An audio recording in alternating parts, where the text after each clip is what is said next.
স্বচ্ছতাই পবিত্রতা, আর পবিত্রতাই হলো জীবনের উৎকর্ষতার মূল মাপকাঠি।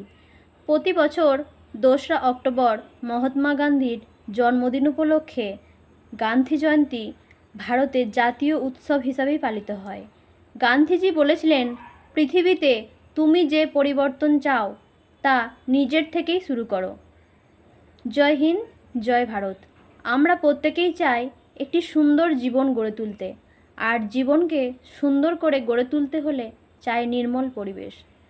আমাদের দৈনন্দিন জীবনে পরিচ্ছন্নতায় গুরুত্ব দিতে হবে, যেমন রাস্তায় আবর্জনা না ফেলা এবং আমাদের বাড়ি পরিষ্কার রাখা, গাছের যত্ন করা ইত্যাদি। স্বচ্ছতার লক্ষ্য হলো একটি পরিষ্কার এবং স্বাস্থ্যকর পরিবেশ। তো দেখো, ঐশী স্কুল থেকে গান্ধী জয়ন্তী উপলক্ষে ক্রাফটের ওপর স্বচ্ছ ভারত অভিযান তুলে ধরতে বলেছিল, তো সেগুলোই আমরা ওকে বানিয়ে দিয়েছি। আজকের মতো এটুকুই।